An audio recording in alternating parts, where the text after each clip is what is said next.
जीवोगे, जहर के सिलसिला के पीवोगे। डीजे कंचन राज कैसे के तोरा बिना जीवोगे, नीम चौक चौसीमा वैशाली। जहर के सिलसिला के पीवोगे।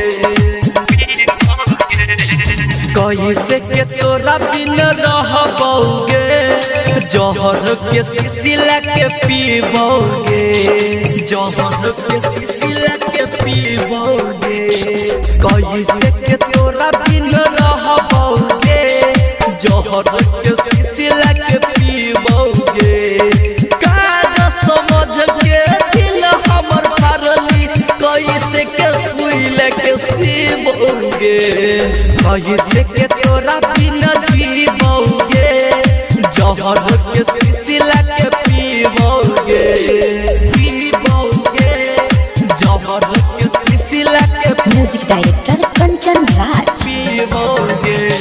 नीम चौक चौसीमा वैशाली। कैसे के तोरा बिना जीवोगे, डोली में बैठ के ससुरा तू जइबही, हमारा के पागल दीवाना बनबही।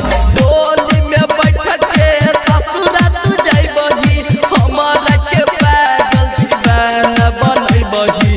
दुनू आँख से जइहा देखबोगे, दुनू आँख से जइहा देखबोगे। जहर के सिलसिला के पीवोगे। कैसे के तोरा बिना रहबोगे, जहर के सिलसिला के पीवोगे। जीवोगे, जहर के सिलसिला के डीजे कंचन राज पीवोगे। डीजे कंचन राज कैसे के तोरा बिना नीम चौक चौसीमा वैशाली।